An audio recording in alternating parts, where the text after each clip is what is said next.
Hello दोस्तों, नमस्कार। स्वागत है आपका आपके यूट्यूब चैनल एग्जाम 91 पे। तो दोस्तों कैसे हैं आप लोग? चलिए भाई दोस्तों, उम्मीद कर रहे हैं बहुत ही बढ़िया होंगे। तैयारी भी अच्छी चल रही होगी। चलिए तो इसी चीज़ को देखते हुए हम लोग आगे बढ़ेंगे। और जो हम लोगों का कल फर्स्ट पेपर हुआ था तो वो बहुत ईजी था।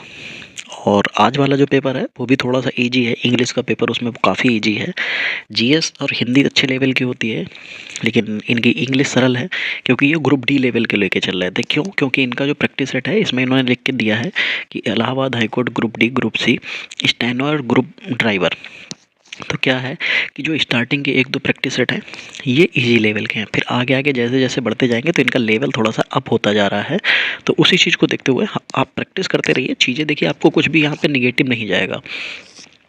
जो भी चीज़ें मिल रही हैं सब आपके काम की हैं। ग्रुप सी में फ़ायदा आएगी, ग्रुप डी में फ़ायदा आएगी। और स्टेनो वाले जो भी लोग देख रहे हैं ज़रूर देखो, क्योंकि स्टेनो का लेवल इसके आसपास रहता है। ठीक है, चलिए तो अब देखेंगे। पहला क्वेश्चन लिखा हुआ है, संपोषित विकास की अवधारणा किस वर्ष में आई थी? 1992, 1991, 1990 या 2005 में? तो जो संपोषित विकास की जो अवधारणा है 1991 में प्रकाश में आई थी। चलिए आगे देखेंगे। 52 नंबर में लिखा हुआ बिग इंच पेट्रोलियम पाइपलाइन किस देश में संचालित होगी? यूएई, यूएसए, रूस और वेनेजुला। तो जो बिग इंच पेट्रोलियम पाइपलाइन है ये यूएसए देश में जो है ये संचालित होगी। बिग इंच और लिटिल बिग इंच, जिसे सामूहिक रूप से जो है इंच पाइपलाइन के रूप से जाना जाता है। जो बिंच पाइपलाइन का जो उपयोग पेट्रोलियम के परिवहन के लिए किया जाता है। जो द्वितीय विश्व युद्ध हुआ था उससे पहले आपातकालीन युद्ध उपायों के रूप में बड़ी इंच की पाइपलाइनों का निर्माण किया गया था। बकवास क्वेश्चन था ये,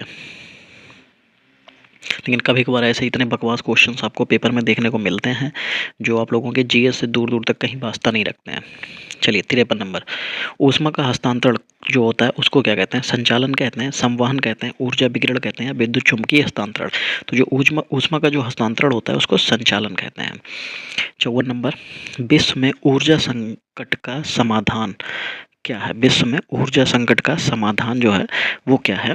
तो वैकल्पिक ऊर्जा, ऊर्जा कटौती, पेट्रोलियम या कोयला। तो ये जो वैकल्पिक ऊर्जा का जो स्रोत होता है उसी को ऊर्जा संकट का समाधान कहते हैं। पेट्रोलियम वायसरायों में से कितने भारतीय जनमत को संतुष्ट करने के लिए बंगाल विभाजन को रद्द किया था? तो Lord Curzon, Lord Chelmsford, Lord Minto या लॉर्ड हार्डिंग। तो जो वायसराय जो लॉर्ड हार्डिंग था उन्हीं ने जो है भारतीय जनमत को संतुष्ट करने के लिए बंगाल विभाजन को रद्द किया था। वैसे बंगाल विभाजन कब हुआ था? कल के पेपर में आया था या परसों? एक दो पेपर अभी पिछले एक किसी दूसरे तीसरे पेपर में ही पूछा गया था जो प्रैक्टिस किया था। तो आप लोग बताइए बंगाल विभाजन कब हुआ था? चलिए यहाँ पे लिखा हुआ है पैन आर्यन एसोसिएशन, इसकी स्थापना किस वर्ष में की गई थी? तो 1905, 1906, 1907 या 1908? तो ये 1906 में की गई थी। जो पैन आर्यन है एसोसिएशन, इसकी स्थापना 1906 में की गई। मोहम्मद जो बरकतुल्ला थे इसके अध्यक्ष थे। पैन आर्यन एसोसिएशन ने जो ब्रिटिश विरोधी प्रचार किया था, ये इंपॉर्टेंट था। किसका क्या इंपॉर्टेंट था कि इन्होंने क्या किया था? ये ब्रिटिश विरोधी जो प्रचार किया था ये इंपॉर्टेंट था। 57, निम्नलिखित हिंदुस्तानी शास्त्रीय गायकों में से किसका संबंध उत्तर प्रदेश राज्य से था? निम्नलिखित हिंदुस्तानी शास्त्रीय गायकों में से किसका संबंध उत्तर प्रदेश में से था? अच्छा तो देखिए, भीमसेन जोशी, गंगूबाई हंगल, गुलाम अली खान, सिद्धेश्वरी देवी। तो बिल्कुल सिद्धेश्वरी देवी जो हैं ये शास्त्रीय गायक जो हैं, हिंदुस्तानी शास्त्रीय गायकों में से जो एक हैं सिद्धेश्वरी देवी, इनका संबंध जो है उत्तर प्रदेश राज्य से था। और ये जो इनका जो सांस्कृतिक क्षेत्र था वो ब्रज, बुंदेलखंड, रोहिलखंड और तथा भोजपुरी था। फिर 58 नंबर देखेंगे क्या लिखा हुआ है। खाली जगह निर्देशों का एक संग्रह है जो कंप्यूटर द्वारा निष्पादित किया जाने वाला एक विशिष्ट कार्य है। डेटा, सॉफ्टवेयर, प्रोग्राम या प्रोसेसिंग।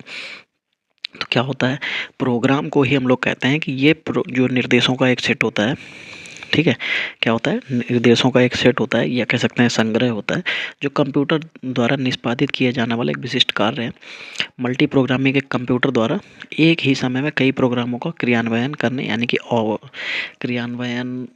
कि इम्प्लीमेंट होना चाहिए, इम्प्लीमेंट तो नहीं होना चाहिए, मतलब कंप्लीट करने के लिए इस जो प्रणाली में कंप्यूटर की निष्पादन शक्ति का सक्षम उपयोग होता है।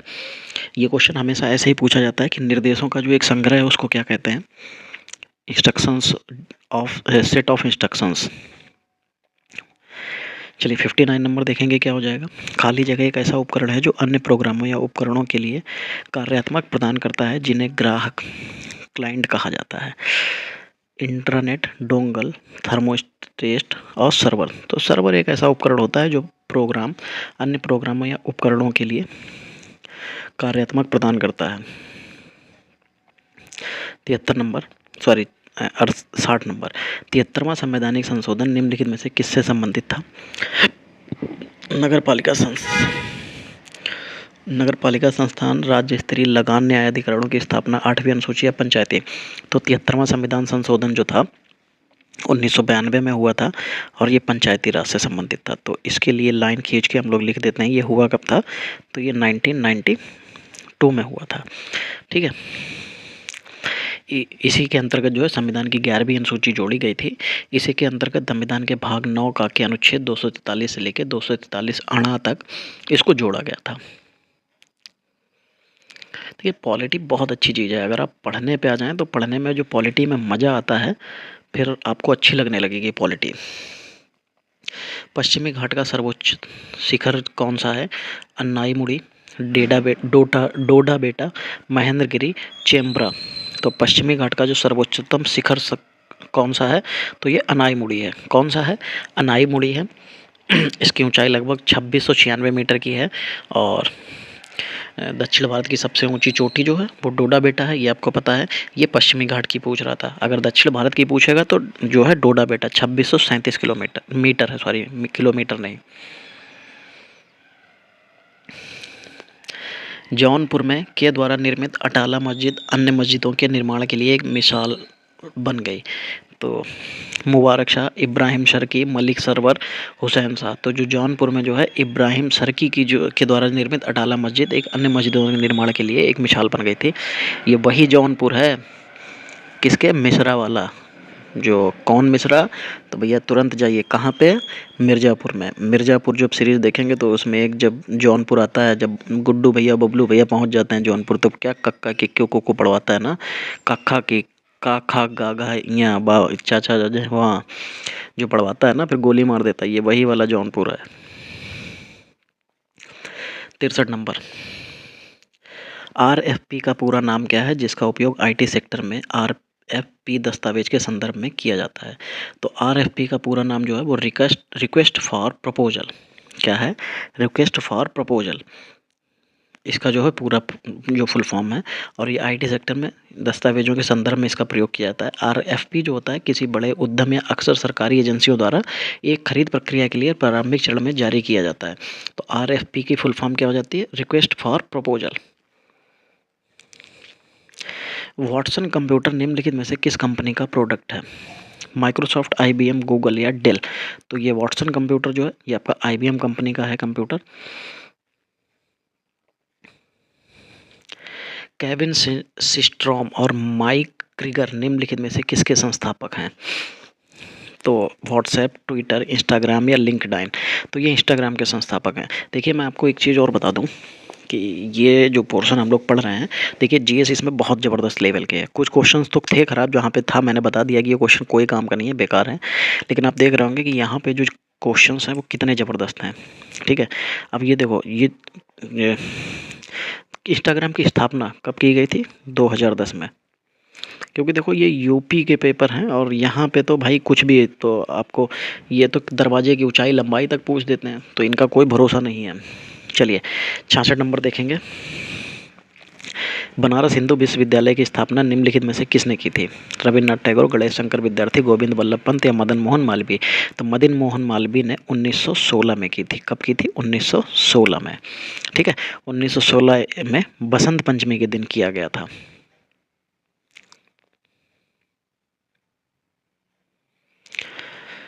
चलो, बड़ा इमामबाड़ा कहाँ स्थित है? लखनऊ, वाराणसी, कानपुर या प्रयागराज। बहुत बढ़िया जगह है, लखनऊ की है। कहाँ की है? लखनऊ की। चलिए आगे देखेंगे। निम्नलिखित में से किसे शेरे बलिया के नाम से जाना जाता है? बलिया, बलिया का जो जो है वहाँ के बारे में आज बलिया, बागी बलिया कहा जाता है इसको। बिमल पटेल अगर इस वीडियो को देख रहे हैं तो बिमल पटेल जरूर जरूर बताएंगे। और बिमल अगर आप वीडियो को देखते हैं या देख रहे हैं तो एक चीज़ दोस्त बता देना, पुलिस का क्या रहा, आपके एग्ज़ाम का क्या रहा, ठीक है? या तो अगर आप वीडियो देख रहे हैं तो मुझे एक बार टेलीग्राम पे संपर्क कर लेना, ठीक है?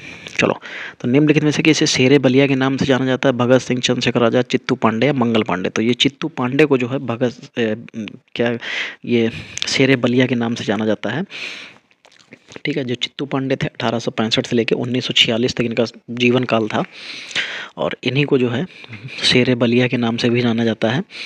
और बलिया के जो रट्टू चक गांव में 10 मई 1865 को जन्मे चित्तू पांडे ने 1942 में ब्रिटिश विरोधी आंदोलन में स्थानीय लोगों की फौज बनाकर अंग्रेजों को खदेड़ दिया था।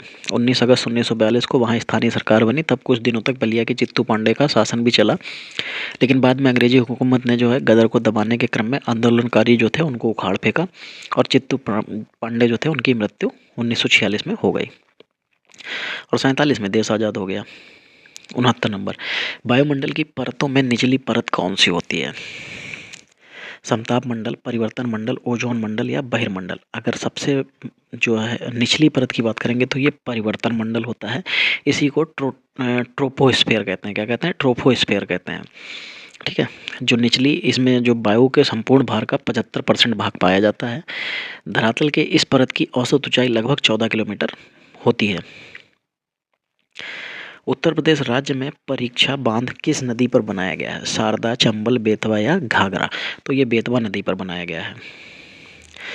71 नंबर, सूर्य की किरणों को पृथ्वी तक पहुंचने में लगभग कितना समय लगता है? तो लगभग 8 मिनट और 20 सेकंड लगभग लगता है। ऐसे तो लगता है, हाँ, लगभग जो है 8 मिनट 20 सेकंड का समय लगता है। और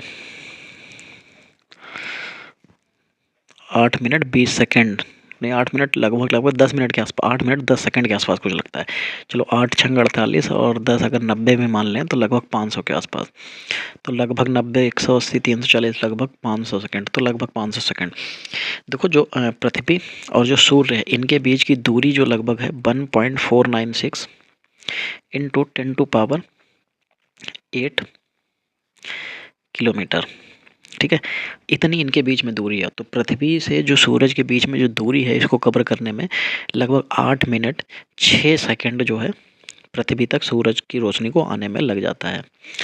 भारत की 3 महत्वपूर्ण नदियों का स्रोत हिमालय स्थित मानसरोवर झील के निकट है। बताइए कि वो कौन कौन सी हैं? ब्रह्मपुत्र, यमुना और सतलज, ब्रह्मपुत्र, सतलुज और सिंध, ब्रह्मपुत्र, यमुना और सिंधु, झेलम, यमुना और सतलुज। तो ब्रह्मपुत्र, यमुना और नहीं, ब्रह्मपुत्र यमुना नहीं थी, मानसरोवर झील है ना। हाँ, तो मानसरोवर झील के लिए आपको क्या क्या हो जाएगा? ब्रह्मपुत्र, सतलुज और सिंधु नदी हो जाएगा। चलो, फिर पूछा जा रहा है कि प्लासी का युद्ध कब हुआ था? 1748, 1757, 1764 या 1782? तो 1757 में हुआ था प्लासी का युद्ध। सिराजुद्दौला और अंग्रेजों के बीच युद्ध हुआ था। इसमें जो है बंगाल का जो नवाब था सिराजुद्दौला, उसकी हार हो गई थी। और प्लासी पश्चिम बंगाल में भागीरथी नदी के किनारे पर ये आपको स्थित है।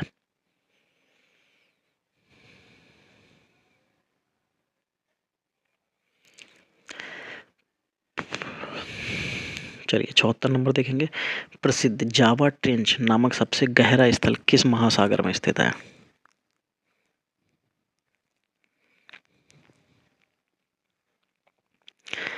प्रसिद्ध जावा ट्रेंच नामक सबसे गहरा स्थल किस महासागर में स्थित है? अच्छा, ट्रेंच तो प्रशांत महासागर में है।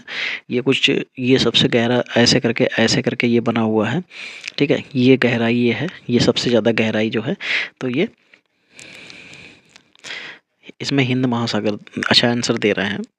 इसमें जो मरियाना ट्रेंच जो है वो 11,022 किलोमीटर गहरा है, जो कि प्रशांत महासागर में सबसे गहरे की बात करेंगे। अच्छा, लेकिन यहाँ पे जो ट्रेंच, जावा ट्रेंच की बात कर रहा था मैं, ट्रेंच दूसरा मरियाना ट्रेंच में चला गया था। मरियाना ट्रेंच ये वाला हिस्सा है, ये वाला जो हमने बताया, ठीक है? लेकिन जो जावा ट्रेंच है वो आपको सही है बिल्कुल। कहाँ है? हिंद महासागर में। और ये 8152 मीटर की गहराई है इसमें। औसतन एक मानव शरीर में रक्त का भार शरीर की तुलना में लगभग कितना होता है? तो लगभग 10% मान के चलते हैं। एग्जैक्टली तो 10 नहीं होता है, लगभग आप 7-8% मान लेते हैं। तो देखते हैं, पहले ही ऑप्शन दे रखा है 7-8%, तो फिर यही हो जाएगा।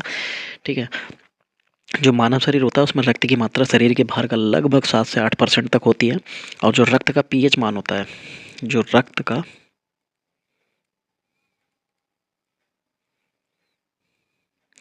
रक्त का पीएच कितना होता है? तो 7.4 होता है। ठीक है, रक्त का पीएच कितना होता है? 7.4 होता है। और इसकी जो स्थिति हो जाएगी वो कितनी हो जाएगी? क्षारीय हो जाएगी। ठीक है, रक्त का प्रमुख कार्य क्या होता है, ये पिछले वाले वीडियो में मैंने आपको बताया था। ठीक है, रक्त का क्या कार्य होता है ये पिछले वीडियो में मैं पढ़ा चुका हूँ, तो इसलिए इस वीडियो में जब ये बात आई है तो आप लोग मुझे कमेंट करके बताना कि रक्त का काम क्या होता है। चलिए, आज की क्लास यहीं तक रहेगी, मिलेंगे अगली क्लास में, तब तक के लिए जय हिंद दोस्तों।